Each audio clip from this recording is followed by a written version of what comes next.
ఆరోగ్యము, బలహీనతలు, వీక్నెస్లు, వారికి ఉన్నటువంటి బాధలు ఎన్నున్నా యేసయ్య నామములో అవి తీసివేయబడును గాక.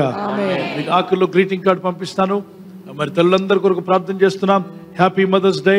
అండ్ వన్స్ అగైన్ మీ అందరికీ మరి మదర్స్ డే సందర్భంగా శుభాకాంక్షలు తెలియపరుస్తున్నాం.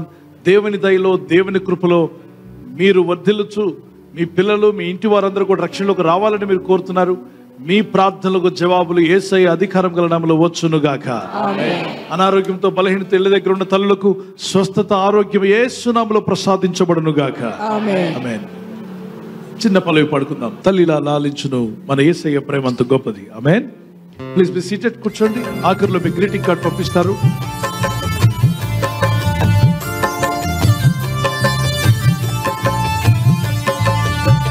తల్లిలా లాలించును, తండ్రిలా ప్రేమించును.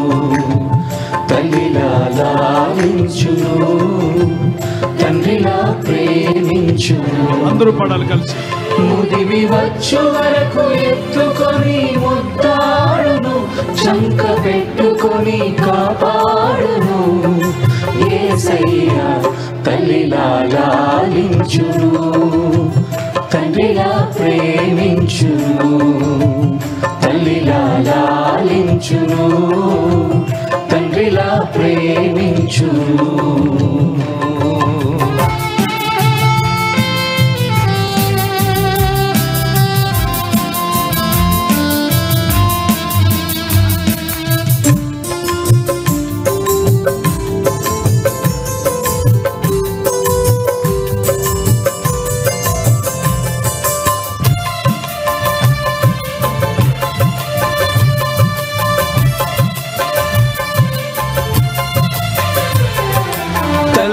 అయిన మరచునేమో నేను నిన్ను మరువను.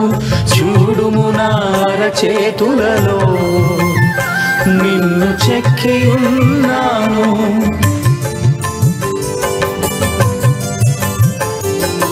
తల్లి అయిన మరచునేమో నేను నిన్ను మరువను. చూడుము నా అరచేతులలో నిన్ను చెక్కి ఉన్నాను. నీ పాదము తొట్టిల్లనీయను నేను. నిన్ను కాపాడువాడు కునుకడు నిదురపోడు అని చెప్పి వాగ్దానము చేసిన యేసయ్య తల్లిలా లాలించును, తండ్రిలా ప్రేమించును. తల్లిలా లాలించును, తండ్రిలా ప్రేమించును. పర్వతాలు తొలగవచ్చు, సత్తరిల్లు మెట్టలన్నీ వీడిపోదు నీ కృప. చప్పట్లు కొడుతూ అందరూ కలిసి పాడుదాం.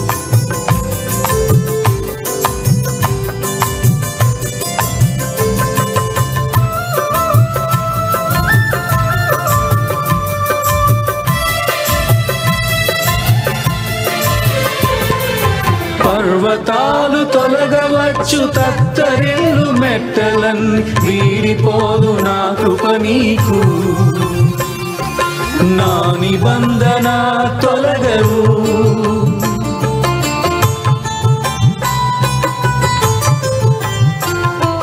పర్వతాలు తొలగవచ్చు, తత్తరిల్లు మెట్టలన్నీ వీడిపోదు నా కృప నీకు. నా నిబంధన తొలగదు. దిగులు పడకు, భయపడకు, నిన్ను విమోచించెదా. నీరు భారమంత మోసినాదు, శాంతి నొసగెదా అని చెప్పి వాగ్దానం చేసిన యేసయ్య తల్లిలా లాలించును, తండ్రిలా ప్రేమించును. తల్లిలా లాలించును, తండ్రిలా ప్రేమించును. ముదిమి వచ్చు వరకు ఎత్తుకొని ముద్దాడును, చంక పెట్టుకొని కాపాడును. యేసయ్య తల్లిలా లాలించును, తండ్రిలా ప్రేమించును. తల్లిలా లాలించును, తండ్రిలా ప్రేమించును.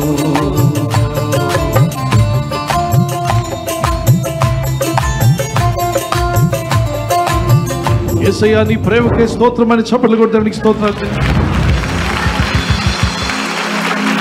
ఆమేన్. Thank you Lord my God. Praise you Father. God bless you పిల్లరా. దేవుని వాక్యము మనల్ని ఆదరించేటువంటిది, బలపరిచేది, మన గాయములను మాన్పేటువంటిది.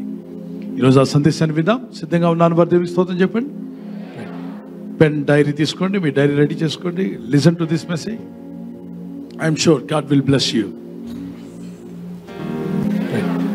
Mothers in the holy Bible ఎటువంటి రిఫ్లెక్షన్స్ వారు ఇవ్వగలిగారు? సో అనేక మంది తల్లులు బైబిల్లో కనిపిస్తారు. వారు దేనికి సాదృశ్యంగా ఉన్నారు? మరి సారా దేనికి సాదృశ్యంగా ఉంది? సారమ్మ యెషయా గ్రంథము 66:13 ఒకని తల్లి వారిని ఆదరించినట్లు నేను మిమ్మను ఆదరించేదను. దేవుని సన్నిధిలోనే మనం ఆదరించబడతాం. ఒకని తల్లి వారిని ఆదరించినట్లు నేను మిమ్మను ఆదరించేదను అన్నాడు దేవుడు. సో ఆదరించేటువంటి ఆదరణకర్త పరిశుద్ధాత్ముడే.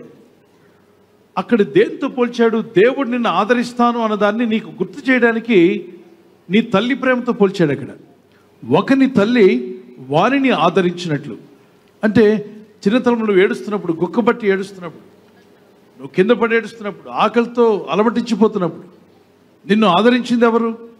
నీ తల్లి. నీకు ఓదార్పునిచ్చింది ఎవరు? నీ తల్లి. జ్వరంతో పడినప్పుడు తాను ఆకలి వేస్తున్న ఆకలి మానుకొని నిన్ను తన ఒడిలో ఆడిస్తూ తన ఆకలి మరిచి తన బాధను పక్కన పెట్టి నిన్ను ఓదార్చి ఆదరించింది ఎవరు? తల్లి. తల్లి ప్రేమ యేసయ్య జ్ఞాపకం చేస్తున్నాడు తన ప్రజలకి. నేను నిన్ను ఆదరిస్తాను. ఎలాగో తెలుసా? నీ తల్లి నిన్ను ఎలా ఆదరించిందో అలా నేను నిన్ను ఆదరిస్తాను. అంతకన్నా గొప్పగా ఆదరించే దేవుడు ఆయన. తల్లి మనల్ని ఎదిగి కొంతవరకు ఒక 5 సంవత్సరాలు 6 సంవత్సరాల వరకు ఆదరించగలుగుతుంది. ఆ తర్వాత ఆమె కూడా భూమి మీద ఆమె శరీరం కూడా అలసిపోతూ ఉంటుంది. నీకు 25 ఏళ్ళు వచ్చాయి, ఇప్పుడు కూడా నాకు అన్నం ముద్దలు తినిపించమని అనొద్దు. ఆమెకు నువ్వు సాయం చేసే స్థితికి వచ్చావు నువ్వు. కానీ దేవుని ప్రేమ 5 ఏళ్ళు 6 ఏళ్ళు 10 ఏళ్ళు కాదు. కానీ నీవు భూమి మీద బతికినన్నాళ్ళు నీ తల్లి ఎలా ఆదరించిందో దానికన్నా గొప్పగా దేవుడిని ఆదరిస్తా అంటున్నాడు. నువ్వు బ్రతికినన్నాళ్ళు, నీ చిరకాలము, ఈ భూమి మీద నువ్వు ఎంతకాలం జీవిస్తావో తెలియదు. కానీ నువ్వు బ్రతికిన ప్రతి సంవత్సరము, అన్ని సంవత్సరాల్లో కూడా ఆయన సన్నిధి నీకు తోడుగా ఉంటుంది. ఆమేన్. ఒకని తల్లి వాడిని ఆదరించినట్లు నేను మిమ్మల్ని ఏం చేస్తాడు? ఆదరిస్తాడు. The word mother is mentioned in the Bible approximately 281 times across various translations. 281 మార్లు పరిశుద్ధ గ్రంథంలో ఈ మాట రాయబడింది. తల్లి, అమ్మ, మదర్ అనేటువంటి మాట. దేవునికి స్తోత్రం కలుగును గాక. దేవుని సృష్టిలో దేవుడు తను సృష్టిస్తున్నప్పుడు, ప్రజలు ఆయన కలుగు చేస్తున్నప్పుడు తల్లికి ఒక అవకాశం ఇచ్చాడు, ఒక స్థానం ఇచ్చాడు. ఎలా అంటే ఆమె కో క్రియేటర్గా మారింది. ఆయన క్రియేటర్ అయితే తల్లి కో క్రియేటర్. ఎలా చెప్పగలం? మొట్టమొదటిగా దేవుడు ఆదామును కలుగు చేసి, ఆదాము యొక్క ఎముకను తీసి స్త్రీని కలుగు చేసి వారిద్దరిను భార్యాభర్తలుగా నిలబెట్టి వారిని ఆశీర్వదించి మీరు పిల్లలు కని వర్ధిల్లాలి, ఈ భూమి అంతా మీ చేతికి అప్పగిస్తున్నాను, ఆకాశంలో ఉన్న అధికారం అంతా మీకు ఇచ్చాను, భూమి మీద ఉన్న అధికారం మీదే, సముద్రం మీద ఉన్న అధికారం కూడా మీదే, మీరు వీటిని ఏలుడి. పైన ఆకాశము, భూమి, భూమి చుట్టూ ఉన్న నీరు, ఈ మూడింటి మీద నేను మీకు అధికారం ఇచ్చున్నాను. మీ పిల్లలు వాటిని ఏలుబడి చేయాలి. ఈ భూమి మీద ఉన్న జంతువులు ఎంత బలంగా ఉన్నా మానవులకు లోబడతాయి. అది ఎంత శక్తివంతమైన నరునికి లోబడాల్సిందే.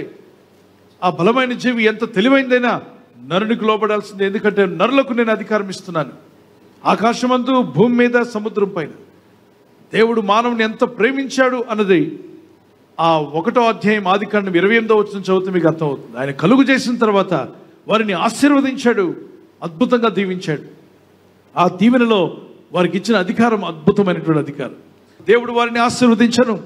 ఎట్లనగా మీరు ఫలించి అభివృద్ధి పొంది విస్తరించి భూమిని నిండించి దానిని లోపరుచుకుని సముద్రపు చేపలను, ఆకాశ పక్షులను, భూమి మీద ప్రాకు ప్రతి జీవిని ఏలుడని దేవుడు వారితో చెప్పాను. దేవుడు మనకిచ్చాడు. ఏది ఇప్పుడు మనకుందా అధికారం? మన నాన్నగారు అమ్మేసుకున్నాడు. మీ నాన్నగారి పేరేంటి? ఇప్పుడు మా నాన్న, మీ నాన్న కాదు, మనందరికీ ఆది నాన్న పేరేంటి? ఆదాము. ఆ దేవుడిచ్చిన అధికారం అంతటిని దేవుడు అవ్వాలన్న పిచ్చి కోరిక, దురాశ దుఃఖానికి చేటని ఆ సర్పము రూపంలో వచ్చిన దురాత్మ సాతానుడు మాట్లాడాడు. ఇదిగో దేవుడు ఏదైతే వద్దన్నాడో ఆ పని చేయి, దేవుడు తినొద్దంటే నువ్వు తినవు, ఏది చేయొద్దన్నాడో ఆ పని చేయి, చేస్తే నువ్వు దేవుడు అయిపోతావు, దేవుడు కన్నా గొప్ప దేవుడు అవుతావు. అవునా? మరి మీ ఆవిడ దేవత అయిపోద్ది. ఆవిడేమో దేవత అవ్వడానికి, ఈయన దేవుడు అవ్వడానికి తిన్నారు వీళ్ళు ఊరికేం తినలా. వీళ్ళకి ఎంత దురాశ అంటే, దేవుడు ఇంత గొప్ప అధికారం ఇచ్చాడు, ఆకాశం పైన భూమి మీద సముద్రం మీద అధికారం ఇస్తే అది చాలదన్నట్టు కొన్ని కోట్ల కొలది ఫలాలు ఇచ్చే చెట్లుంటే, రకరకాల ఫలాలు, అవేవో చాలదన్నట్టు దేవుడు ఏ చెట్టు ఫలం తినొద్దన్నాడో దాని మీదకే గురి పెట్టారు. ఈ పాడు మానవ బుద్ధి ఎలాంటిదంటే, 10 గదులు ఉన్నాయి, టీచర్ చెప్పాడట 9 గదుల్లోకి వెళ్ళండిరా, ఆఖరి గది 10వ గదిలోకి మాత్రం వెళ్ళొద్దురా, నా మాట వినండి అని చెప్తే ఈ పిల్లలు టీచర్ అటు వెళ్ళిపోగానే ఏ గది దగ్గర పరిగెత్తారు? 10వ గది. ఏంటి చెప్పండి? 10వ గది. అందరికీ ఆశ ఏ గది? 10వ గది మీదే. మనిషి యొక్క మనసు అలాంటిది. ఒక జామెట్రీ బాక్సులను అక్కడ పెట్టి ఆ మాస్టర్ గారు చెప్పారట, టీచర్ మీరు ఈ బాక్సులన్నీ కూడా ఓపెన్ చేయొచ్చు, కానీ 21వ బాక్స్ మాత్రం ఓపెన్ చేయొద్దురా అని చెప్పారంట. ఎన్నో బాక్స్ అంటే 21 అని నెంబర్ రాస్తుంది అక్కడ. ఆ జామెట్రీ బాక్స్ ఓపెన్ చేయొద్దు అని చెప్తే అతను వెళ్ళిన వెంటనే పిల్లలందరి దృష్టి ఎక్కడికి వెళ్ళింది? 21వ బాక్స్. ఏంటి చెప్పండి? 21 ఓపెన్ చేసి చూసుకుంటారా అన్న బాక్సుల మీదకి వెళ్ళలేదు, కానీ ఏది వద్దన్నాడో 21 ఆ బాక్స్ మీదకి మనసు వెళ్ళింది. 21వ బాక్స్ ఓపెన్ చేద్దాం పదంట, టీచర్ లేడు కదా, కనబట్టలేదు, ఇప్పుడు ఆయన వచ్చేలోగా మనం ఓపెన్ చేసి చూసేద్దాం అందులో ఏముందో, వద్దన్నాడు కదా అని చెప్పి పరిగెత్తారట. తొందరపడి ఇద్దరు కలిసి గట్టిగా పెట్టి ఓపెన్ చేయగానే 4 తేళ్లు బయటకు రావడం, ఒకడు వేలెక్కి టక్క టక్క టక్కమని వేసేసాయి. కుయ్యో మరో అని ఏడవడం ప్రారంభించారు పిల్లలు. టీచర్ పరిగెత్తుకొచ్చాడు, ఏంట్రా నేను వద్దన్న బాక్స్ ఓపెన్ చేశారంట. అవును సార్, నేను వద్దన్నాను కదా, ఏది వద్దన్నాను దాని మీదకి మీ మనసు ఎందుకు వెళ్ళిందంటే, మీరు వద్దన్నారు కదండి అందుకనే మా మనసు దాని మీదకి వెళ్ళిందండి. ఏది వద్దంటారో దాన్నే కోరుకునే మనుషులు. మనిషి యొక్క నైజం. ఏది తప్పని తెలుస్తుందో దాన్నే కోరుతున్నావా? ఏది నీకు కీడని చేస్తుందో దాన్నే కోరుతున్నావా? మార్చుకోవాలి నీ మనసు మార్చుకోకపోతే చాలా ప్రమాదం ఉంది. మిగిలిన జామెట్రీ బాక్స్లను ఓపెన్ చేస్తే ఒక దాంట్లో చాక్లెట్స్ ఉన్నాయంట, మరో దాంట్లో పిల్లలందరూ ఆడుకోవడానికి మరి చిన్న చిన్నవి ఏవో పెట్టాడు. మొత్తానికి ఆ పిల్లలకి ఇంట్రెస్ట్గా ఉన్నాడు, అన్నీ పెట్టాడు, అన్నీ ఉపయోగకరమైనవే. 20 బాక్సులు ఓపెన్ చేసి చూస్తుంటే వీళ్ళు చక్కగా ఆనందించి ఉండేవాళ్ళు. కానీ 21 దాని దగ్గరికి వెళ్ళారు. దేవుడు వద్దన్న దాన్నే కోరుకున్నాడు మనిషి. ఈరోజు అలాంటి మనిషిగా నువ్వు ఉంటున్నావా? దేవుడు ఏది వద్దంటున్నాడు దాన్నే కోరుకుంటే నీ పతనం ప్రారంభమైనట్టే, నీ జీవితాన్ని నువ్వు పడగొట్టుకుంటున్నట్టే, నీ జీవితాన్ని నువ్వు నాశనానికి నువ్వు తీసుకుని వెళ్తున్నావు. దేవుడు ఏదేది వద్దన్నాడో వాటిని గమనించు, పరిశుద్ధ గ్రంథం చదువు, విను వాక్యాలు. ఇవి వద్దన్నాడా దేవుడు, వాటిని హైలైటర్ తీసుకున్నప్పుడు రెడ్ కలర్లో హైలైట్ ఒకటి, దేవుడు దీవిస్తాను ఆశీర్వదిస్తాను అన్నదంతా కూడా గ్రీన్ కలర్లో, నేను నిన్ను ఆశీర్వదించేదను, నేను నిన్ను ఫలింపజేస్తాను అన్నది ఏ హైలైటర్తో హైలైట్ చేసుకోవాలి మీరు? Green colour. నీవు ఈ వాక్యాలు పాటించాలి. ఈ విధంగా దేవుడు నీతో మాట్లాడి, నేను విడువను ఎడబాయను, నేను నీకు తోడై ఉన్నాను భయపడకము అన్నది ఎల్లో కలర్లో హైలైట్ చేసుకోండి. సామెత 28:13. అతిక్రమములు దాచిపెట్టువాడు వర్ధిల్లడు, దాన్ని ఒప్పుకొని విడిచిపెట్టువాడు కనికరము పొందును. ఎవరైతే అతిక్రమాలు చేస్తూ ఉంటారో, అతిక్రమాలంటే వద్దన్న పనులు చేసేవాళ్ళు, వీళ్ళు జీవితంలో వర్ధిల్లరు, బిజినెస్లో వర్ధిల్లరు, జీవితంలో ఆత్మీయతలో వర్ధిల్లరు, భక్తిలో వర్ధిల్లరు, విశ్వాసంలో వర్ధిల్లరు. కారణం అతిక్రమాలు చేస్తూ ఉంటారు, అతిక్రమిస్తూ ఉంటారు. అక్కడ వద్దు అని చెప్పిన దాన్ని అతిక్రమిస్తారు. ఏది చేయొద్దంటే అదే పని చేస్తూ ఉంటారు. అతిక్రమిస్తే వర్ధిల్లరట. కాబట్టి గుర్తుంచుకోవాలి, అతిక్రమించేవాడిగా ఉండొద్దు. నీ జీవితంలో ఏం అతిక్రమిస్తున్నావు? నీ మనస్సాక్షి గద్దిస్తున్నా, దేవుని వాక్యం వద్దని చెప్తున్నా, పరిశుద్ధాత్ముడు నిన్ను గద్దిస్తూ మందలిస్తున్నా, అదే పని పదే చేస్తున్నావా? అతిక్రమిస్తున్నావు. కాబట్టి నువ్వు వర్ధిల్లలేవు కనుక గుర్తుంచుకో, నువ్వు వర్ధిల్లాలంటే అతిక్రమించడం మానేయి. ఏ విషయంలో నువ్వు అతిక్రమిస్తున్నావో మీ అందరికీ తెలుసు. మీ మనస్సాక్షి, మనిషి యొక్క ఆత్మ తెలివి తక్కువగా తెలివైందే. నువ్వు ఎప్పుడు అతిక్రమిస్తున్నావు అది నీకు చెప్తూ ఉంటుంది. ఈ అతిక్రమించడం అనే దాని గురించి రోడ్డు మీద వెళ్తున్న వెహికల్స్ చూడండి, అక్కడ 1 వే ట్రాఫిక్ అని ఉందనుకుందాం, వెళ్ళడం వరకే తప్ప రాకూడదు రివర్స్ అని, లేదా వచ్చే వెహికల్స్కి తప్ప వెళ్ళే వెహికల్స్కి అక్కడ దారి లేదు, మీరు వేరే డైరెక్షన్ తీసుకోవాలని అక్కడ బోర్డు పెట్టేస్తుంది 1 వే ట్రాఫిక్, వచ్చే వెహికల్స్ తప్ప వెళ్ళే వెహికల్స్కి దారి లేదని. అప్పుడు మీరు ఆ బోర్డును పట్టించుకోకుండా పోలీస్ ఈ టైంలో ఉండరులే కానిస్టేబుల్ అని చెప్పి మీరు వెళ్ళారనుకోండి, మీరు ఏం చేస్తున్నట్టు? అతిక్రమిస్తున్నావు. ఏంటి చెప్పాలి? అతిక్రమిస్తున్నావు. అతిక్రమిస్తే ఏం జరుగుతుంది? 2 జరగవచ్చు. ఒకటి, పోలీసులు దొరికితే నీకు ఫైన్ పడుతుంది. అలా దొరకలేదు కదా అని చెప్పి భయంతో వెళ్తున్నప్పుడు అవతల నుండి వచ్చేవాడు ఇది 1 వే ట్రాఫిక్ కదా, ఎదురు బండి రాదని అతివేగంతో వస్తే వాడు నీకు తగలొచ్చు. తగిలితే ఏంటి? చట్నీ. ఏం చట్నీ చెప్పండి? చట్నీ పేరేంటో చెప్పండి. మిరపకాయ చట్నీ కాదు, కొబ్బరి చట్నీ కాదు, ఏ చట్నీ? వెళ్ళినప్పుడు కారు చక్కగా వెళ్ళింది, వచ్చేటప్పుడు దాని ముత్తి ఇలా పగిలిపోయి వచ్చింది. ఏమైపోయింది అంటే మూతి పగిలిపోయింది. కారణం ఏంటి? అతిక్రమించావు. 1 వే ట్రాఫిక్ అని తెలిసినా, ఆ రోడ్లో వెళ్ళకూడదని తెలిసినా నువ్వు తొందరపడి వెళ్ళావు.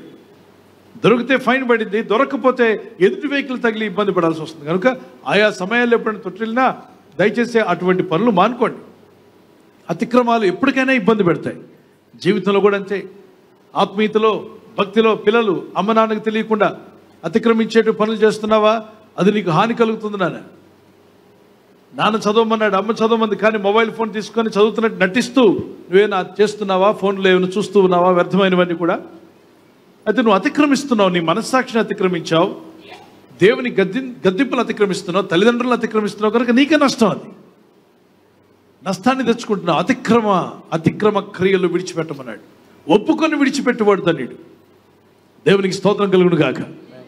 అలాగే తల్లిదండ్రుల భయం నీ జీవితాన్ని బాగా మేలుకరమైన విషయాలు నడిపిస్తుంది. ఒక సహోదరి కోడలు ఇంటికి వచ్చి చెప్తున్నా, ఆమె అంటుంది, అత్తగారు చనిపోయినప్పుడు ఏడుస్తుంది. వాళ్ళ భర్త గారు అన్నారు, పాస్టర్ గారు బతికున్న నాళ్ళు మా అమ్మని ఏడిపించింది, మా అమ్మ చనిపోతే ఏడుస్తుంది. దొంగ ఏడుపా నిజం ఏడుపా నాకు అర్థం కావట్లేదు అన్నాడు. మా అమ్మ కొరకు నేను ఏడుస్తాను, కానీ నా భార్య నాకంటే ఎక్కువ ఏడుస్తుంది, రెట్టింపుగా ఏడుస్తుంది. నాకు అర్థం కాలేదని అడిగాడు. మరి ఆమెనే నువ్వు అడగొచ్చు కదా, నన్ను ఎందుకు అడుగుతున్నావు అని అడిగాడు. అమ్మ నువ్వు ఏడు పట్ట నిజమైందో కాదో చెప్పమంటే ఎక్కెక్కి ఏడుస్తుంది నా ముందు కూడా. భర్త మాత్రం నమ్మట్లా, ఎందుకంటే బ్రతుకున్నప్పుడు బాగా బాధ పెట్టింది మా అమ్మని, అంటే మా అమ్మ చెప్పిన ఏ మాటకు సరిగా లోబడేది కాదు, ఇప్పుడు మాత్రం ఎంతగా ఏడుస్తుందని. నేను అడిగాను, ఎందుకు ఏడుస్తున్నావు అంటే ఆమె చెప్పింది, మా ఇంటి నుండి నేను అత్త ఇంటికి వచ్చినప్పుడు, పుట్టింటి నుండి మెట్టింటికి వచ్చినప్పుడు, ఈ ఇంట్లో అడుగు పెట్టినప్పుడు ఒక్క టీ కాఫీ ఏది పెట్టడం రాదు, కూరలు చేయడం కూడా రాదు. ఇంటి దగ్గర గారాబాల పట్టి అంటే మలయాళంలో కుక్క అని అర్థం, తెలుగులో గారాబాల పట్టి అంటే గారాబంగా పెంచారని అర్థం. నేను ఇంటి దగ్గర గారాబాల పట్టి. మరి మా ఇంట్లో ఉన్నప్పుడు ఇవన్నీ నాకు వచ్చేవి కావు. అత్త ఇంటికి రాగానే ఈ అత్తను చూసినప్పుడు చిడతపులను చూసినట్టుగా ఉండేదట.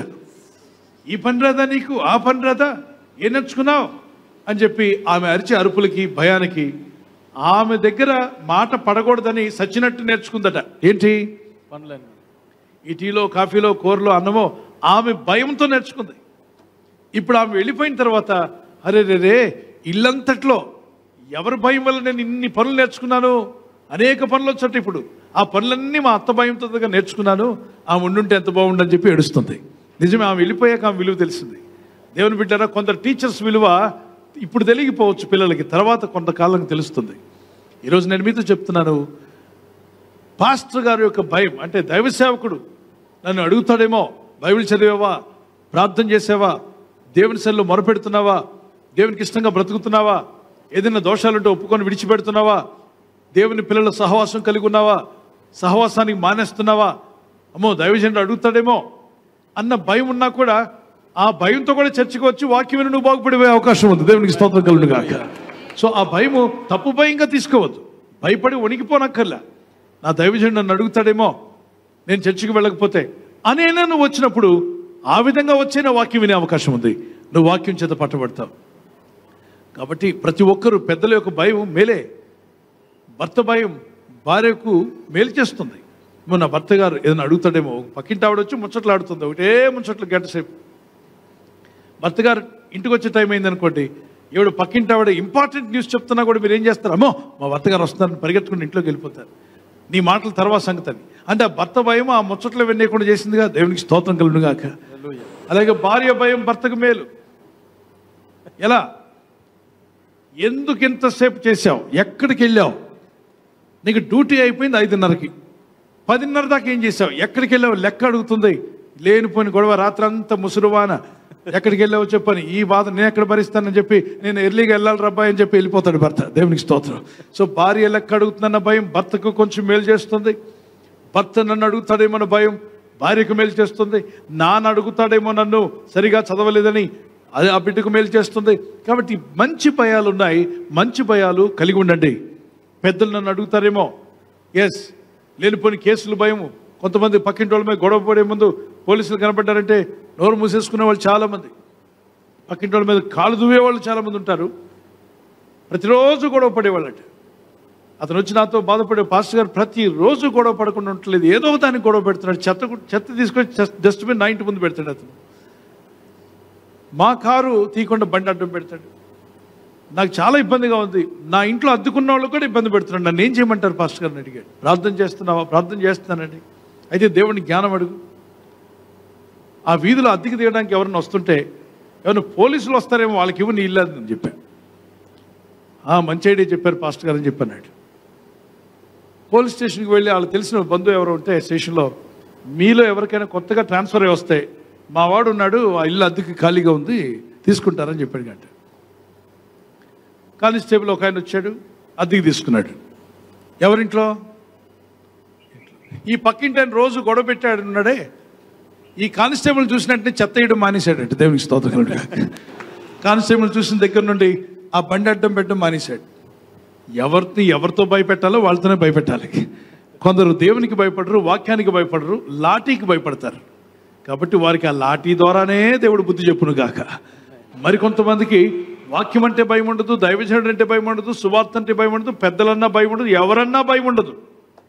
దబిడి బాధేవాళ్ళంటే భయం.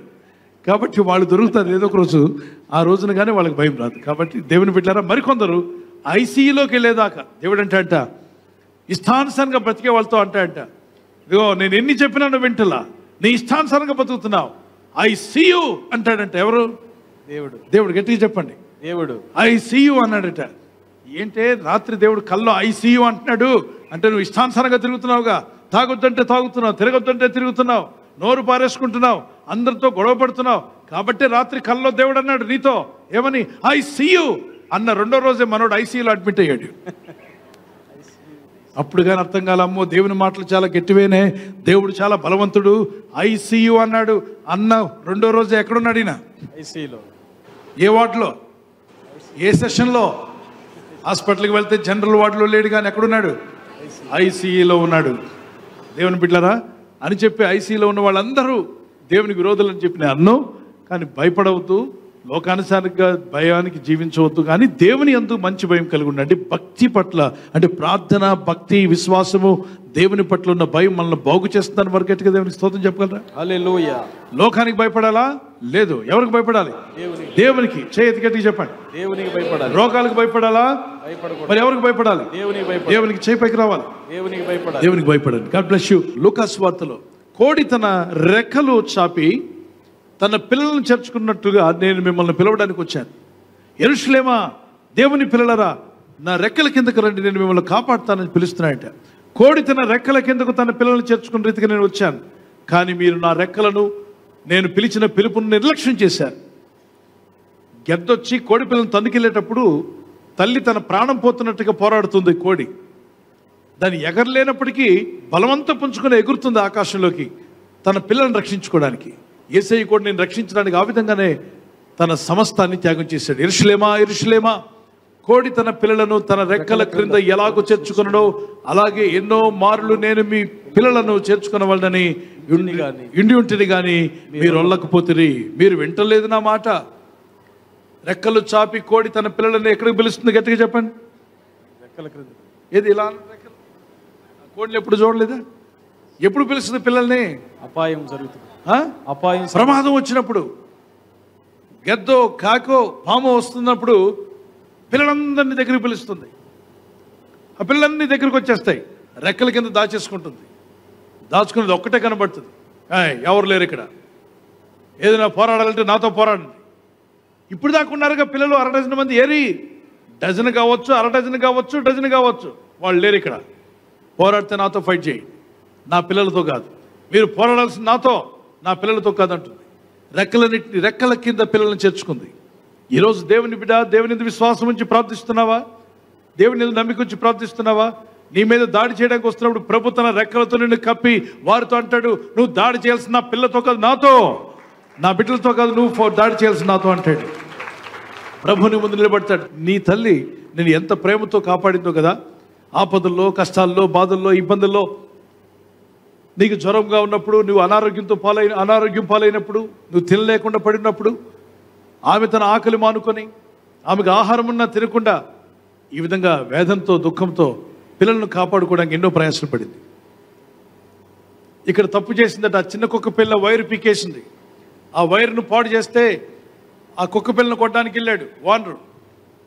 ఎందుకు ఇలా పాడు చేసావు, నా వైరు మొత్తం కట్ చేసి పాడేసావు కదా అని అడుగుతూ ఉంటే ఆ తల్లి కుక్క అంటుంది, నా పిల్లను కొడితే ఊరుకో, నన్ను కొట్టినా పర్లేదు, నా పిల్లను మాత్రం కొట్టద్దు అంటుంది. చూడండి, అది తల్లి ప్రేమ. దేవునికి స్తోత్రం చెల్లిద్దామా? ఏమంటుంది అది? కొట్టద్దు, మావాడంతే కొరికేస్తుంటాడు, నువ్వు మాత్రం ఏం చేయకూడదు, కొట్టకూడదు. తెలియదు పాపం, వాడికి ఏం తెలియదు, వాడిని వదిలేయండి. ఎన్నిసార్లు మీ అమ్మ కూడా నీ మీద దెబ్బలు పడకుండా నేను కాపాడిందో చేయొచ్చు, కనబట్టలా? ఎస్, ఎన్నో మారు మీ నాన్న కొట్టడానికి వచ్చినప్పుడు మీ అమ్మ ఏముంది? వెనక్కి దాచేసింది, నిన్ను నాన్న వస్తున్నాడు లోపలికి వెళ్ళమని చెప్పింది, లేదంటే వెనక దాచింది, కొట్టొద్దని చెప్పింది. ఆ కొట్టే దెబ్బలు కూడా తాను భరించింది అని చెప్పి తండ్రులారా కొట్టేవాళ్ళుగా బయలుదేరకండి. ఇక్కడ నేను చెప్పేటువంటి మాట, తల్లి తన బిడ్డను ఎంతగా ప్రేమిస్తుందో అంతకన్నా ఎక్కువగా దేవుడు నిన్ను ప్రేమిస్తున్నాడు. సాతాను నీ మీద దాడి చేయడానికి వస్తే ప్రభు ఏమంటాడు తెలుసా? ఆగో, నా బిడ్డ తప్పు చేశాడు నిజమే, వాడు ఒప్పుకున్నాడు, నేను క్షమిస్తున్నాను, నువ్వు వాడితో కాదు చేయాల్సింది, నాతో దాడి చేయమంటాడంట. యేసయ్య వచ్చి నిలబడతాడు నీ ముందు. అపవాది నీ మీద దాడి చేస్తున్నప్పుడు ప్రభు నీ ముందుకు వచ్చి నిలబడునుగాక. సాతాను సుడిగాలు రేపగా నా ముందు నిలిచావు యేసయ్య.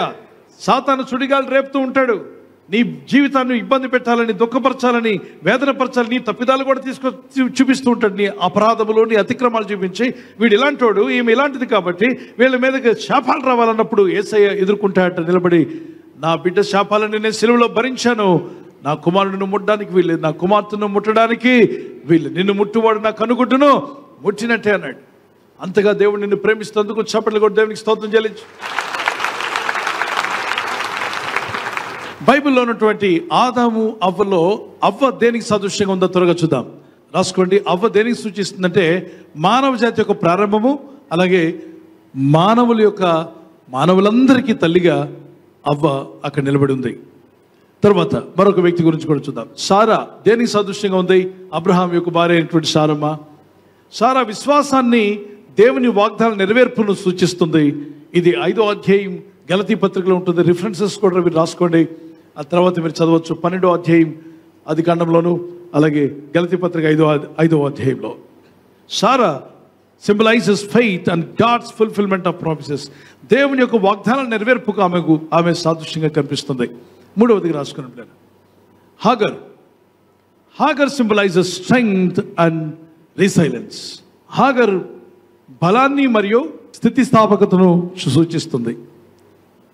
ఈ జీవితంలో కొన్ని విషయాలు ఇబ్బందికరంగా ఉన్నా, కొన్ని అదుపు తప్పినట్టుగా ఉన్నా, దేవుని యందు భయభక్తి కలిగి ఉంటే దేవుడు చూస్తున్న దేవుడు ఉన్నాడు, ఆయన్ని బాగు చేస్తాడు అనే విషయాన్ని సూచిస్తూ ఉంది. ఆమె చెప్తుంది, చూస్తున్న దేవుడు ఉన్నాడు, దేవుడు చూస్తున్నాడు, చూసే దేవుడు ఉన్నాడు. చేయెత్తి గట్టిగా చెప్పగలరా? దేవుడు చూస్తున్నాడు, చూసే దేవుడు ఉన్నాడు. ఆమేన్. 4వదిగా రాసుకోనండి. రిబకా కూడా మీకు కనిపిస్తుంది. ఎవరు భార్య రిబకా చెప్పగలరా? వినబడలా? ఇసాకు భార్య. ఎవరో యాకోబు అంటారు, యాకోబు గారికి తల్లి అయ్యా. రిబకా ఎవరంటే యాకోబు గారి తల్లి. సో ఇసాక్ గారి భార్య. అబ్రహాం కుమారుడు ఇసాక్ అయితే ఇసాక్ యొక్క భార్య Rebekah. Rebekah symbolises or represents guidance and discernment. Rebekah మార్గదర్శకత్వము మరియు వివేచనకు సూచనగా ఉంది. మార్గదర్శకత్వము అలాగే వివేచనకు. ఈరోజు క్రైస్తవ పెళ్లిల్లో ముసుగు వేయడం ఎంతమంది గమనించారు? చేయి చూపించండి. ఇలా వేలేస్తారు కదా, పెళ్లి కుమారుడు ఏం చేస్తాడు? వేలు తీస్తాడు. ఇలా వేలుంటే పెళ్లి కుమారుడు వచ్చి ఏం చేస్తాడు? వేలు తీస్తాడు. ఎప్పుడు? నిబంధనలు చేసుకున్నాక, నిబంధనలు చేయకముందా? నిబంధనలు చేసిన తర్వాత.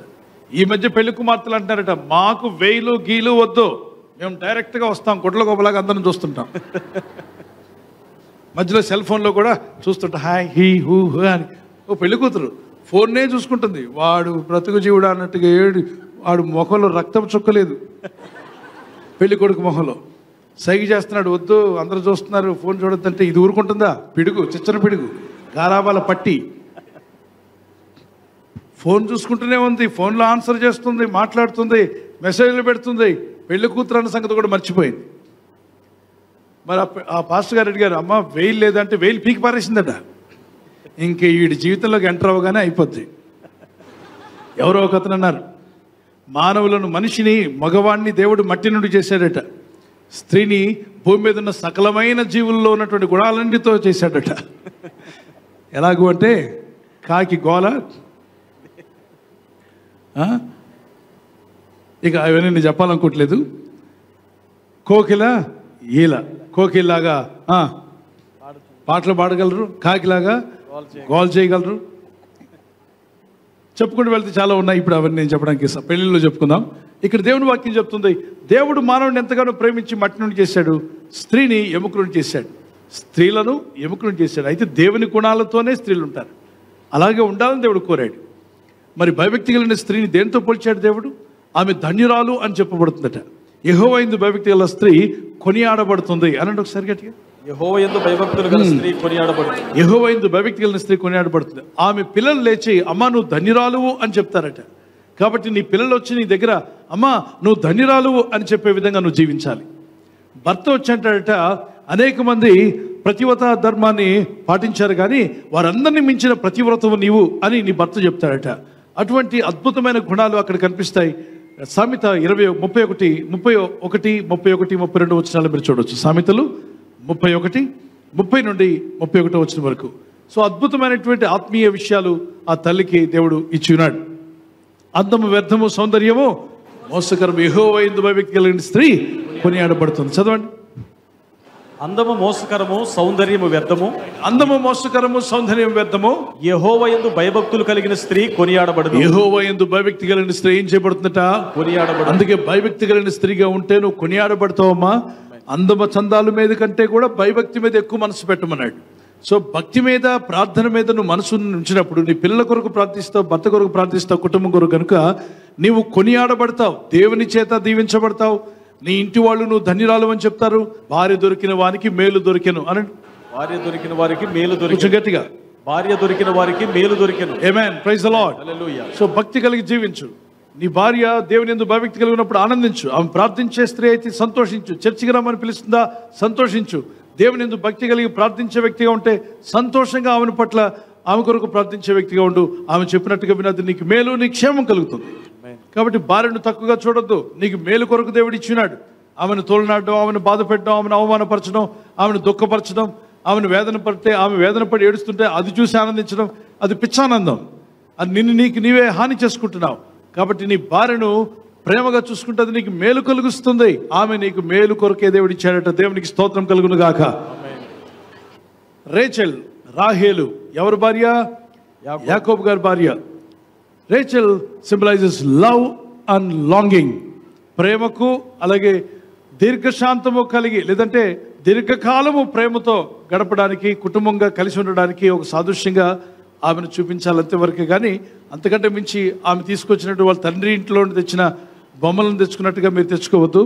ఆ విషయాలు అవాయిడ్ చేయండి. ఒక్కొక్క వ్యక్తిలో మంచి గుణాలు తీసుకోండి, వాళ్ళు కొన్ని మైనస్లు ఉంటే వాటిని వదిలేసేయండి.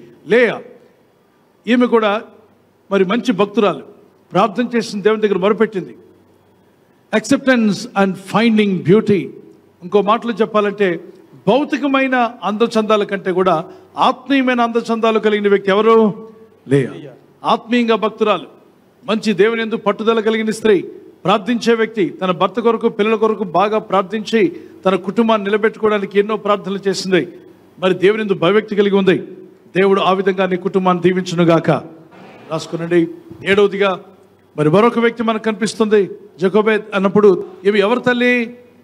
మోషే తల్లి. మోషే గారికి తల్లిగా ఉంటుంది. మరి ఈమె విషయంలో కరేజ్ అండ్ సాక్రిఫైస్, బిడ్డలను, మగపిల్లలను చంపేయమని ఫరో యొక్క ఆజ్ఞ ఉన్నప్పటికీ ఆ బిడ్డను జాగ్రత్తగా దాచి ఉంచింది కొన్ని నెలల పాటు.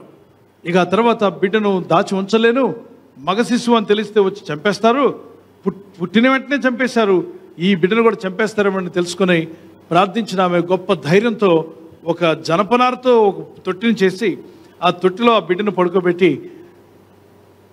నైలు నది ఒడ్డున ఫరో కుమార్తెలు, ఫరో యొక్క చెల్లెళ్ళు, ఆయన భార్యలు ఎక్కడైతే జలకాలాడుతూ ఉంటారో వాళ్ళ వైపుకి ఆ తొట్టిని వదిలేసింది.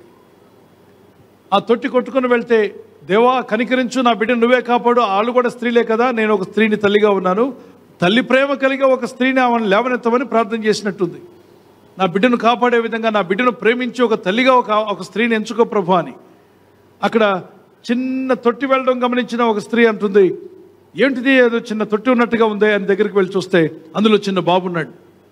ఆ బాబు పట్ల దేవుడు ఆమెకు కనికరం పుట్టించాడట. పక్కనున్నవాడు చెప్తుంది, అది యూదుల పిల్లలు, చంపేయాలి, మన అధికారులు తెలిస్తే చంపేస్తారంటే, నువ్వాగు, నేను ఫరో కుమార్తెను, మా నాన్నగారికి నేను ఎలా ఒప్పించాలో తెలుసు, ఈ చంటోడిని చూస్తుంటే నేను పెంచుకోవాలనిపిస్తుంది, మా ఆయనకు నాకు పెళ్ళై చాలా సంవత్సరాలు అయింది, నాకు పిల్లలు లేరు, వాళ్ళ ఆయన ప్రార్థన చేశాడట, నైలు నది నుండి బిడ్డనిమ్మని అడిగాట, నైలు నది బిడ్డనివ్వు అన్నాడట. నైలు నది ఇవ్వలేదు కానీ యెహోవా దేవుడు బిడ్డనిచ్చాడు, దేవునికి స్తోత్రం కలుగును గాక. నదులు ఇవ్వలేదు కానీ దేవుడు ఇచ్చాడు. ఆ బిడ్డను ఎత్తుకొని తీసుకువెళ్ళింది. అతడు మోషేగా ఉన్నాడు. అతనికి ఏం పేరు పెట్టాలంటే, నీటి నుండి తీసిబడింది కాబట్టి, నీటి నుండి తీసుకుంది, ఆ బిడ్డను నీటి నుండి తీసింది కనుక ఏమని పేరు పెట్టిందండి? మోషే అనండి గచ్చికి. దేవునికి స్తోత్రం. మోషే అంటే చాలా గొప్ప పేరు అనుకుంటున్నారు. మోషే అంటే ఏంటి తెలుసా? నీటి నుండి తీయబడిన వాడా అని అర్థం. బైబిల్లో భలే అర్థాలు ఉంటాయి. అయినప్పటికీ వాళ్ళు అదే పేరుని దేవుడు కూడా అంగీకరించాడు. ఆ విధంగా తీయబడి రక్షణ పొందాడు, ఎదగలిగాడు. తల్లి ఎంత ధైర్యంగా ఆ పని చేసిందో.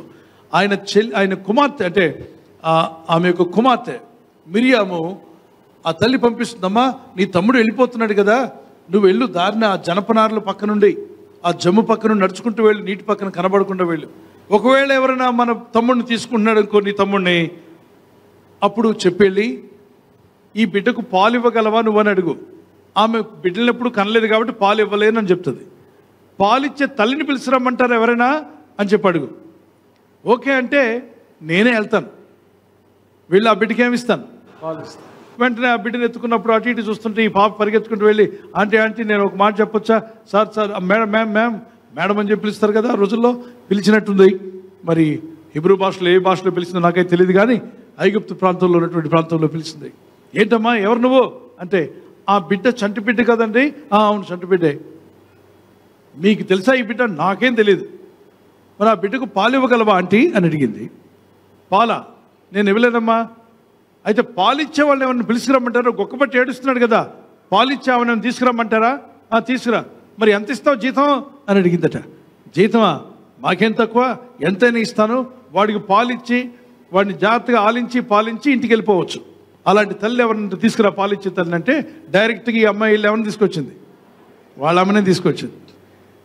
ఏమనుకుంటుంది, ఎవరో బిడ్డను కన్న తల్లి వాళ్ళ బిడ్డకి పాలిస్తుంది, నేను పెంచుకునే బిడ్డకు కూడా పాలిస్తుందని చెప్పి అనుకుంటూ ఆ ఇంట్లో కథ అంతా మారిపోయిందాం అనుకుంటూ ఉంది ఫరో కుమార్తె.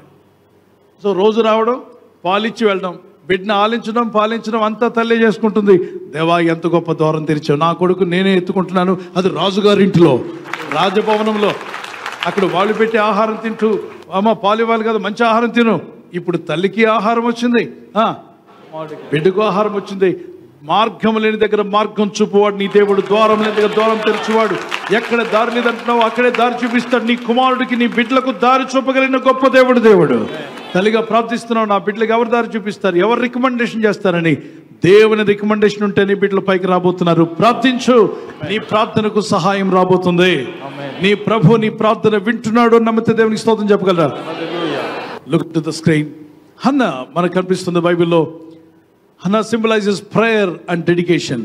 మరి ప్రార్థనకు, ఒక సమర్పణకు, నాకు బిడ్డనిస్తే ఆ బిడ్డను నీ సేవకి ఇస్తాను ప్రభు అని చెప్పింది ఎవరంటే హన్నా.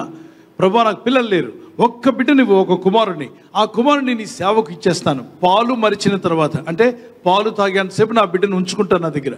6 నెలల్లో సంవత్సరం అయిన తర్వాత పాలు తాగడం మానేస్తాడు కదా, అప్పుడు తెచ్చి నీ సేవకుడిగా ఇచ్చేస్తాను నీ మందిరంలో అని చెప్పింది.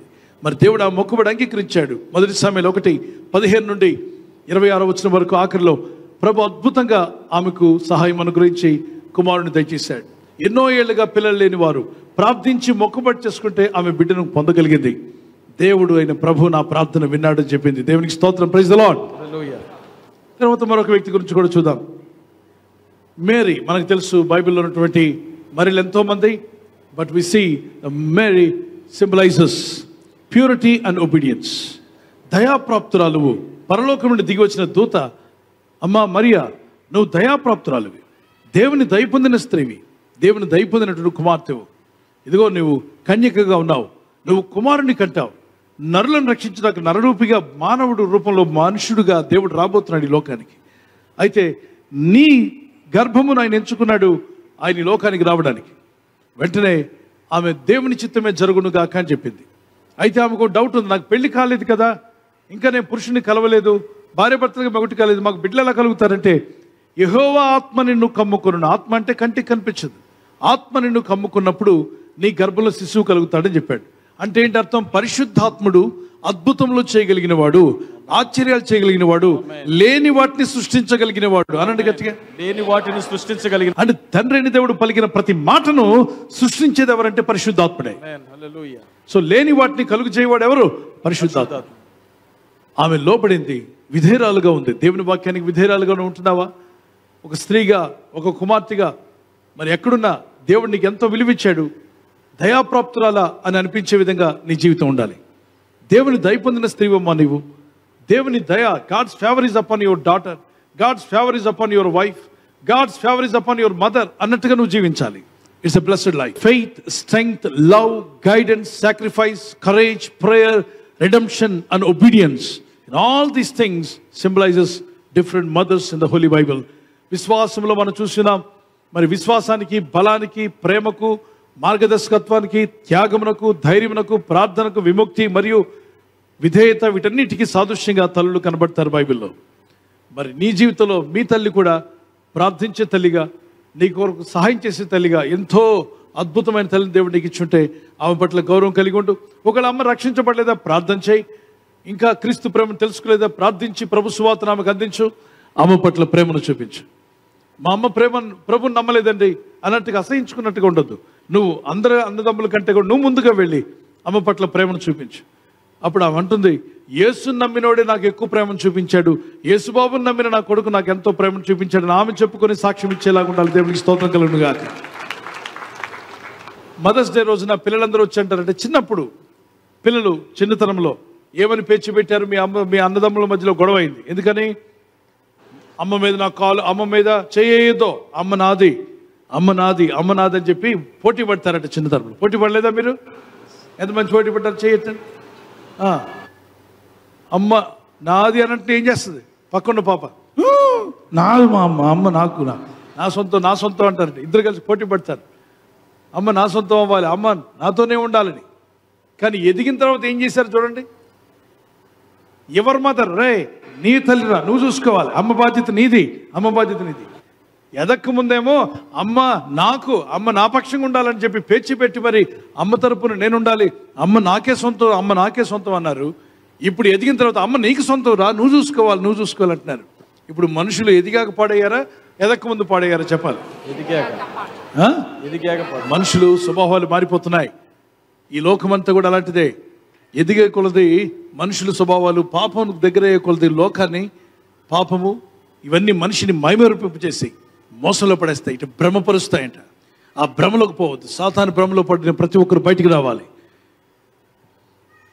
స్నేహితురాలు చెప్పిందంట, నన్ను నువ్వు పెళ్లి చేసుకోవాలంటే మీ తల్లిని చంపి గుండెని తీసుకొచ్చి నా చేతిలో పెట్టమందంట. ఆ పని నేను చేయలేదన్నట. అయితే నువ్వు నన్ను చేసుకోవడం అసాధ్యం అని చెప్పిందట. ఏంటి మళ్ళా చెప్పి ఇంకేదైనా అడుగు, కానీ అది మాత్రం అడగొద్దంటే, నిజంగా నేనంటే ప్రేమ ఉంటే నువ్వు నన్ను చేసుకోవాలంటే అమ్మను చంపి ఆ గుండెని తెచ్చి నా చేతిలో పెట్టమన్నాడు. వీడు నిజంగానే వెళ్ళాడు, దౌర్భాగ్యుడు, వాళ్ళ అమ్మని చంపాడు. ఆ గుండెని తీసుకొని పరిగెడుతున్నాడు. ఎక్కడికి? తన ప్రేమికురాలకి ప్రేయస్కి ఇవ్వడానికి పరిగెడుతున్నాడు. పరిగెడుతూ ఉంటే రాయి తగిలి కింద పడ్డాట. ఆ లబ్డబ్ లబ్డబ్ అని కొట్టుకుంటున్న గుండె వెంటనే, బాబు నీకేమైనా గాయం తగిలిందా, నీకేమైనా బాధ కలిగిందా అంటుందంట గుండె. అప్పుడు గుండె బాదుకొని ఏడ్చాడు, అమ్మా నేను చంపాను కదా, ఏరా నువ్వు నన్ను చంపావెందుకురా అని అనకుండా, నీ గాయం తగిలిందా అంటున్నావు అమ్మా. నీ గుండె ఎంత గొప్పదమ్మా. ఈ చెడిపోయి నీ కుమారుడు కొరకు నువ్వు ఇంకా ప్రేమ కలిగి ఉన్నావా? ఈ దుష్టుడైన మూర్ఖుడైన ఈ కుమారుడు పట్ల ఇంత ప్రేమ కలిగి ఉన్నావమ్మా. నీ ప్రేమ నిజమైన ప్రేమమ్మా అని ఆ ప్రేయస్ దగ్గరికి వెళ్లకుండా వెనక్కిపోయినట్టున్నాడు. ఇది ఒక సామెత, ఒక ఉదాహరణ మాత్రమే అని చెప్పి ఎవరు తల్లులు చంపడానికి పరిగెత్తకండి. ఆయన తల్లి ప్రేమ ఎంత గొప్పది. నువ్వెక్కడున్నా నిన్ను ప్రేమించేటువంటి తల్లి, నీ క్షేమాన్ని కోరేటువంటిది, నీ బాగోగులు కోరేటువంటిది, అమ్మ బాగున్నావా అంటే నువ్వు బాగుండవేనే బాగుండవని చెప్తుంది. కనుక ఈరోజు ప్రేమ కలిగి ఉంటూ ఆ తల్లి ప్రేమ కన్నా మించిన ప్రేమ యేసయ్య ప్రేమ అన్న వారు గట్టిగా దేవునికి స్తోత్రం చెప్పండి. దేవుడు అంటాడు, ఒకని తల్లి వారిని ఆదరించినట్లుగా నేను మిమ్మల్ని ఆదరిస్తున్నాను. I love you my child అని చెప్తున్నాడు. He wants to protect you my brother and sister. ఆయన రెక్కల చాప మనల్ని పిలుస్తున్నాడు. లోకంలో ఉన్న ప్రతి వ్యక్తిని మారు మనసు పొంది రమ్మంటున్నాడు. పాపాలు విడిచిపెట్టి రమ్మంటున్నాడు. వ్యర్థమైన వాటిని విడిచిపెట్టి రా. ఇంకెన్నాళ్ళు లోకం వెంట వెళ్తావు, ఇంకెన్నాళ్ళు పాపం, ఇంకెన్నాళ్ళు చీకటి బ్రతుకులు, ఇక మానేయి. వచ్చిన రెక్కల కిందకి రా, నువ్వు కాపాడబడతావు. చూడు, ఒకవైపున గెద్దొచ్చినట్టుగా సాతాను నిన్ను వచ్చి తన్నుకుపోవడానికి సిద్ధంగా ఉన్నాడు. ఓ పక్కన రోగాలు కాసుకొని ఉన్నాయి, ఓ పక్కన కరువు కాటకాలు, మరో పక్కన చీకటి అంధకారం నిన్ను దోచుకోవాలని వస్తూ ఉన్నాయి. నా రెక్కల కిందకు రమ్మని ప్రభు పిలుస్తున్నాడు. ఆయన రెక్కల కిందకు వచ్చి దాచబడాలి. యేసయ్యా, నీ రెక్కల నీడలో నన్ను కాపాడుము అన్నవారు చేయెత్తి దేవుని స్తోత్రం చెప్పండి. ఎస్.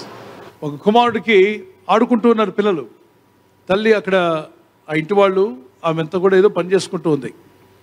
సున్నం కొట్టేవాళ్ళు ఒక ఇంటికి గోడకు సున్నం కొడుతూ ఉండగా, మీకు తెలుసు కదా పూర్వకాలంలో ఏం చేసేవాళ్ళు, ఒక కర్రకి క్లాత్ కట్టి ఏం చేస్తారు, సున్నం దాంట్లో ముంచి గోడకు సున్నం కొడుతూ ఉంటారు. ఇలా కొట్టే టైంలో వీళ్ళు దొంగ పోలీసు ఆడుతున్నారు పిల్లలు. ఒకడు పరిగెత్తుకుంటూ వెళ్ళాడు. ఆ కొట్టే అతను ఇలా కొట్టే సమయానికి ఖచ్చితంగా వీని ముఖం మీదకి వచ్చి పడింది. ఈ పిల్లలు ఆటల్లో పరిగెడుతుంటారు, అటు ఇటు ఏమి చూసుకోరు. స్కూటర్ వస్తుందా, సైకిల్ వస్తుందా, ఏమి చూడరు. అందుకే పిల్లల్ని దొంగ పోలీసు ఆట ఎక్కడ ఆడకూడదు. వీధుల్లో, రోడ్ల మీద, స్ట్రీట్లో ఆడొద్దని చెప్పాలి. మీరు హెచ్చరించాలి. సెలవులు వచ్చాయి కదా, ఉండరు. చిచ్చురు పిడుగులు అటు ఇటు పరిగెడుతూనే ఉంటారు. వాళ్ళ వైపు మీరు చూస్తుంటారు. ఒకడు ఏకంగా బాల్కనీలో కిందకు దూకాడు. ఒకడు సూపర్ మ్యాన్ అవుదామని. ఎందుకు దూకావురా అంటే, అది కిందకి సంభవ్ గాయాలు పాలైన తర్వాత రక్షించాడు. దేవుని కృపను బట్టి హెడ్ ఇంజరీ అవ్వకుండా కాపాడబడ్డాడు. ఎందుకు దూకావు నాన్న అంటే, సూపర్ మ్యాన్ లాగా దూకాను అన్నాడట. వీళ్ళు అవి చూస్తున్నారు టీవీల్లో. అలాంటి ప్రయోగాలు ఇంట్లో చేయకుండా చూసుకోండి. మొన్న మధ్య ఇద్దరు ముఖాలు పగిలిపోయి వచ్చాయి, చిన్నపిల్లలు ఇద్దరు. ఏంటంటే డబ్ల్యూడబ్ల్యూ చూశారంట. ఏం చూశారు? ఏంటది? Wrestling match, fighting. వాళ్ళిద్దరు తన్నుకున్నట్టు వీళ్ళిద్దరు కూడా బెడ్ మీద వేసుకొని బెడ్ మీద బాగా తన్నుకున్నారు. వీడు ముక్కు పగిలింది, వాడు ముక్కు పగిలింది. పిల్లల విషయంలో జాగ్రత్తగా ఉండండి. వాళ్ళు ఏం ఆడుతున్నారు, ఏం చూస్తున్నారు, ఏం చేస్తున్నారు తల్లిదండ్రులు గమనిస్తూ ప్రార్థిస్తుండండి. నీళ్ళ దగ్గరికి వెళ్లకుండా చూసుకోండి. ఈదాలని ఆశ ఉంటుంది, కానీ ఈత నేర్చుకోకుండా వాళ్ళని నీళ్ళ దగ్గరికి వెళ్ళొద్దని చెప్పండి. నీటితో, కరెంటుతో ఆడొద్దని చెప్పండి. మే నెల పోయిన తర్వాత వచ్చేది వర్షాకాలమే కాబట్టి చాలా భయంకరమైన పరిస్థితులు ఉంటాయి. ఐరన్ రాడ్స్ కానీ, వర్షంలో తడుస్తున్నప్పుడు ఐరన్ పోల్స్ కానీ, రోడ్డు మీద నడిచేటప్పుడు ఇనప స్తంభాలు ఉంటాయి, వాటిలో కరెంట్ పాస్ అవుతూ ఉంటుంది. అది చెప్పదు, మన కంటికి కనబడదు. తట్టిన వెంటనే మనిషి ప్రాణాన్ని లాగేస్తుంది. మనిషి నోరు తెరిచి పక్క వ్యక్తిని పిలిచేలోగా ప్రాణం పోతుంది. అటువంటి పరిస్థితులు అనేక చోట్ల జరిగాయి. కనుక మీరు మీ పిల్లలకు చెప్పాలి, ఇంట్లో వాళ్ళకి కూడా, ఇతరులకు కూడా ఎడ్యుకేట్ చేయండి. బురదలో నడుస్తున్నా, నీటిలో నడుస్తున్నా స్తంభాల మీద చేతులు పెట్టకుండా చూసుకోండి. జాగ్రత్తగా చూసుకోండి. ప్రార్థన చేసుకోండి. ముందు ప్రార్థనతో బయలుదేరండి. దేవుని కాపుదల మీకుండును గాక. మీ పిల్లల చుట్టూ దేవుని కంచి కావాలని ఎంతమంది ప్రార్థిస్తారు? ప్రార్థించండి. ప్రభువా, నా పిల్లల చుట్టూ కంచి వేయమనైనా ప్రార్థించండి. ముగించే ముందు ఈ మాటతో నేను ముగించి ప్రార్థన చేస్తాను. ఆ తల్లి ఎప్పుడైతే ఆ పరుగులు తీస్తూ ఉందో, ఆ కుమారుని తీసుకుని పరిగెత్తింది హాస్పిటల్కి. ఆ డాక్టర్ అడిగాట, అమ్మా ఏమిటి ఈ పరిస్థితి? ఆ రోజుల్లో ఇప్పుడున్నటువంటి ట్రీట్మెంట్లు అప్పుడు లేవు కదా.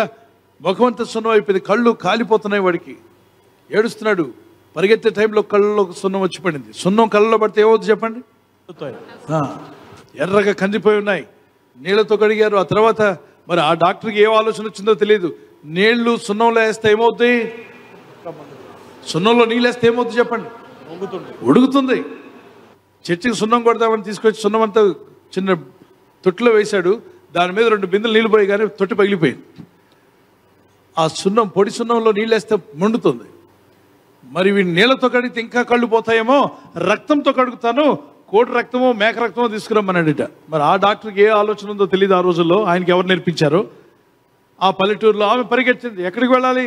కోడిని పట్టుకోవాలి, దాని రక్తం తేవాలి, చాలా టైం పడుతుంది. ఈలోగా నా కుమారుడు కళ్ళు పోతాయేమో అని పక్కనే ఒక నర్సుని కత్తి అడిగిందట. ఎందుకమ్మంటే ఇప్పుడే ఇస్తానని చెప్పింది. ఓ బాటిల్ కూడా అడిగింది. ఓ బాటిల్ కత్తి తీసుకొని ఆ గోడవతలకు వెళ్ళి చేతిని తనకు తానే తన వేలును కోసేసుకొని ఆ బాటిల్లో, అంటే వేళ్ళ నుండి వచ్చే రక్తం అంతా బాటిల్ నిండేలాగా పెట్టుకుంది. ఆ నిండిన బాటిల్ని, రక్తంతో ఉన్న నీటిని, ఆ రక్తంతో ఉన్నటువంటి బాటిల్ని తీసుకొచ్చి, డాక్టర్ ఇదిగోండి తీసుకొచ్చాను అని చెప్పని ఈ చెయ్యి దాచుకొని ఇస్తుంటే, ఇంత స్పీడ్గా రక్తం ఎలా తీసుకొచ్చావమ్మా? కోడి రక్తమా మేక రక్తమా అని అడుగుతుంటే, పక్కన నర్సు చెప్పిందట, ఆమె వేలు కోసుకొని తీసుకొచ్చిందని. అరే అంత పని ఎందుకు చేశావు, నీ రక్తం నీ చేతికి, అది వెంటనే కట్టు వేసేదాకా ఊరుకోలే డాక్టర్. ఇంత పని ఎందుకు చేశావు అంటే ఆ తల్లి చెప్పింది, నా వేలు పోయినా పర్వాలేదు, నా రక్తం పోయినా పర్వాలేదు, నా కుమారుడు గుడ్డివాడు కాకూడదు, నా కుమారుడు కళ్ళు తెరిచి ఉండాలి, ఈ లోకంలో కళ్ళు తెరిచిన వాడుగా నా కుమారుడు ఉండాలి, నా కొడుకు నా కుమారుడు గుడ్డివాడు కాకూడదని. ఈరోజు మన ఆత్మలు నశించి నరకానికి పోకూడదని, సాతాను భ్రమలో పడి, పాప భ్రమలో పడి, మనం అపవాది మార్గంలో పడి కొట్టుకుపోకుండా, ఈ పాప మార్గంలో మలినమైపోయిన జీవితం జీవించి పాతాళ అగ్నిగుండానికి కొట్టుకుపోకుండా యేసునాథుడు తన రక్తమును కాచి నా పిల్లలందరూ కళ్ళు తెరిచే ఉండాలి, జాగ్రత్తగా ఈ లోకంలో జాగ్రత్త పడి రక్షణ పొందాలి, నా బిడ్డలు ఎవరు నశించిపోకూడదని ఆయన రక్తము కాచి ప్రాణం పెట్టాడని నమ్మిన వారు గట్టిగా దేవునికి స్తోత్రం చెల్లిద్దాం. చేతుల పైకెత్తి. ఆయన రక్తం కార్చింది నీ కొరకు, నా కొరకు, మనందరి యొక్క క్షేమం కొరకు ఆయన రక్తం కార్చాడు. ఈరోజు ఆ యేసు రక్తంలో కడగబడ్డ వారుగా ఆయన తన ప్రాణాన్ని చూసుకోలేదు, ఆయన రక్తాన్ని చూసుకోలేదు, మనల్ని చూశాడు. తండ్రి వీరేం చేస్తున్నారో వీరెరుగురు, వీరిని రక్షించండి, వీరిని కాపాడండి, వీరి ఆత్మలు రక్షించండి. ఈ ప్రజలు తెలియక చేస్తున్నారు, నా పిల్లలందరూ రక్షించబడాలి. ఈరోజు నీ మీద దేవుని ప్రేమ అతి గొప్పది. నీ చుట్టూ ఆయన తల్లి కన్నా తండ్రి కన్నా ఎక్కువగా ప్రేమిస్తూ రెండు చేతులు చాపి ఉన్నాడు. కోడి తన రెక్కల కింద తన పిల్లలను దాచినట్టుగా నిన్ను నీ కుటుంబాన్ని కాచి కాపాడాలనుకుంటున్న దేవుని వైపు చేతులు పైకెత్తగలవా? ఈ రోజు నుండి నీ ప్రేమను నిర్లక్ష్యం చేయను, తల్లి ప్రేమను నిర్లక్ష్యం చేయను, అలాగే నా దేవుని ప్రేమను కూడా నిర్లక్ష్యం చేయను అన్న వారి చేతులు పైకెత్తండి. ఈ ప్రపంచంలో స్వచ్ఛమైన మరి స్వార్థం లేని రెండు ప్రేమలు ఉన్నాయి. ఆ ప్రేమల పేరేంటో చెప్పగలరా? దేవుని ప్రేమ, తర్వాత తల్లి ప్రేమ. మరోసారి తల్లి ప్రేమ. దేవుని ప్రేమ, తర్వాత తల్లి ప్రేమ. చేతుల పైకెత్తి ప్రార్థన చేద్దాం. ప్రభువా, గొప్ప ప్రేమను మాపై చూపించావు నాయన. నీ ప్రాణం పోతున్నా మమ్మల్ని ఎంతగానో ప్రేమించావు, నీ రక్తం మా కొరకు కార్చావు. నేను అంధుడుగా ఉండకూడదని, పాపాంధకారంలో జీవించి నశించి నరకానికి పోకూడదని నా కొరకు నీ ప్రాణం పెట్టావు యేసయ్యా. నీ కృప నాకు దయచేయమని గట్టిగా ప్రార్థించండి. నీ దయలోనే ముందుకు సాగాలి. నా తప్పిదాలు క్షమించు, నా పొరపాట్లు మన్నించు. నీ రక్తంతో నన్ను కడుగుము దేవా, నీ చిత్తము నాలో నెరవేర్చు. నా దోషములను మన్నించుము, నీ అభిషేకం నాకు దయచేయమని ప్రార్థించు. కరములెత్తిన వారు ప్రార్థించండి. నీ రెక్కల చాటు నన్ను కాపాడు దేవా, ప్రమాదంలో పడకుండా, యాక్సిడెంట్స్ లో, వ్యాధి రోగ బారిన పడకుండా, అనేక రోగాలు బారిన పడిపి నశించిపోచు ఉన్నటువంటి ఈ పరిస్థితుల్లో ప్రజలను కాపాడువాడు నీవే నాయన. వ్యాధుల్లో నుండి, రోగాల నుండి, శాపాల నుండి, సకల శోధనల నుండి తప్పించేవాడు నీవే. ప్రార్థిస్తున్న వారు చేతులు పైకెత్తి పరలోకమందున దేవుని వైపు చూస్తూ ప్రార్థించండి. మోకరించగలిగితే మోకరించండి, ఒక నిమిషం మోకరించగలిగితే మోకరించి ప్రార్థించండి, నిలబడగలిగితే నిలబడి ప్రార్థన చేయండి. ప్రార్థన అయితే ఆపొద్దు పిల్లరా. యేసయ్యా, నువ్వు నా కొరకు ప్రాణం పెట్టావు, తల్లి కంటే ఎక్కువగా ప్రేమిస్తున్నావు. నీ ప్రేమ ఎంతో గొప్పది నాయనా. నీ సహాయం నాకు ఎల్లప్పుడూ ఉండాలి. కోడి తన రెక్కల కింద పిల్లలను కాపాడినట్టుగా నీ రెక్కల చాటున నన్ను కాపాడము తండ్రి. ఇదిగో నీ రెక్కల క్రిందకి నేను వస్తూ ఉన్నాను. నా ఇల్లు కాపాడబడాలి, నా జీవితం కాపాడబడాలి, నా కుటుంబం కాపాడబడాలి, రక్షణ పొందాలి. నా బంధుమిత్రులందరూ రక్షణలోకి రావాలి. పాపాంతకరంలో నివసిస్తున్న వారందరూ కూడా మారు మనసు పొంది రక్షణలోకి రావాలి. నన్ను రక్షించుము నాయన అని ప్రార్థించు. నీ ప్రేమ ఎంతో గొప్పది మా తండ్రి. నీ సన్నిధి, నీ బలముగా నీ ప్రజల మీదకి వచ్చునుగాక. నీ ప్రజల మీదకి నీ ఆత్మ బలముగా వచ్చునుగాక. నీ ప్రజలు ఉన్న చీకటి శక్తులు పారిపోవాలి మా తండ్రి. ప్రార్థిస్తూనే ఉండు. మీలో చాలా అవసరతలో ఉన్న వారు గట్టిగా అడగండి. మీ అవసరం ఏమున్న దేవుని దగ్గర మొరపెట్టండి. చేతులు మాత్రం ప్రభు వైపే ఉంచండి. మోషే చేతులెత్తి మొరపెట్టినప్పుడు సహాయం వచ్చింది. మోషే చేతులెత్తి ప్రార్థించగా సహాయం పొందుకున్నాడు. కరములెత్తి ప్రార్థన చేద్దాం. ప్రభు, మోషే వల్ల నేను కూడా నా చేతులు ఎత్తుచున్నాను, నీ వైపు నా చేతులు చూపిస్తున్నాను నాయన. నా చేతులు చాపిన నా కంఠమెత్తి ప్రార్థిస్తున్నాను. నాకు సహాయం దయచే ప్రభు. నీ సహాయం నాకు కావాలి, నీ కృప నాకు కావాలి. నీ ఆత్మతో నన్ను నింపము, నీ చిత్తం నాలో నెరవేర్చమని ప్రార్థిస్తూనే ఉన్నాను. దేవుడు అయ్యా, నీ ప్రేమ ఎంతో గొప్పది ప్రభావం. ప్రేమిస్తున్న దాన్ని బట్టి నీకు స్తోత్రం. తల్లి కన్నా అలాగే నా తల్లిని నిర్లక్ష్యం చేస్తుంటే క్షమించు ప్రభా. నా తల్లిని బాధ పెట్టుంటే నన్ను క్షమించండి. ఈ ప్రార్థన తర్వాత నేను వెళ్ళి నా తల్లితో మాట్లాడతాను, సమాధాన పడతాను. తల్లిని దుఃఖపరచనికి నుండి, తల్లి పట్ల నిర్లక్ష్యంగా ప్రవర్తించను. ప్రార్థించు. భర్త పట్ల ఎలా ఉన్నావు? భార్య పట్ల ఎలా ఉంటున్నావు? కఠిన హృదయంతో ఉంటున్నావా? కఠినమైన మాటలు మాట్లాడుతున్నావా?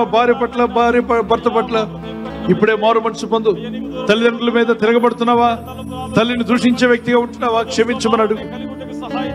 యేసునాథ ఇక నుండి నాకు మారు మనసు పొందిన వ్యక్తిగా తల్లి విషయంలో, తండ్రి విషయంలో, దైవ సేవకుల విషయంలో, సేవా పరిచర్య విషయంలో ప్రేమ కలిగిన వ్యక్తిగా నన్ను మార్చివేయండి.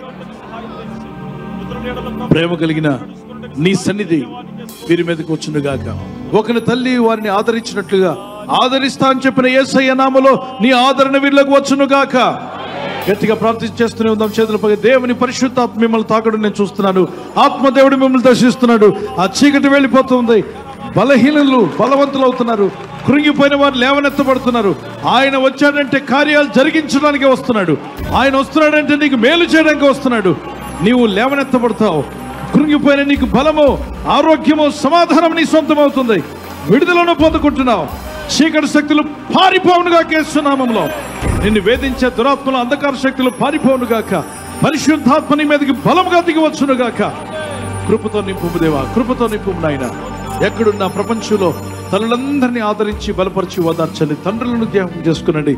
పిల్లలను జ్ఞాపకం చేసుకుని దీవించి వర్ధిల్ల చేయమని ఈ ప్రార్థనలో పాల్గొన్న ప్రతి ఒక్కరి మీద మీ రెక్కలు చాటున మమ్మల్ని కాపాడుతున్న వాగ్దానం నెరవేర్చమని క్రీస్తు నామములో అడుగుచున్నాం మా తండ్రి. ఆమె చేతులు పైకెత్తి నిలబడి గట్టిగా చెప్పండి. ప్రభువా నీ రెక్కల చాటున నన్ను కాపాడుము దేవా. నీ రెక్కల నీడన నన్ను నిలబెట్టుము దేవా. జారిపోకుండా పడిపోకుండా మా చేయి పట్టుకొని నడిపించమని యేసు నామములో అడుగుచున్నాము తండ్రి. ఆమేన్. చప్పట్లు కొడుతూ దేవునికి స్తోత్రాలు చెల్లిద్దామా?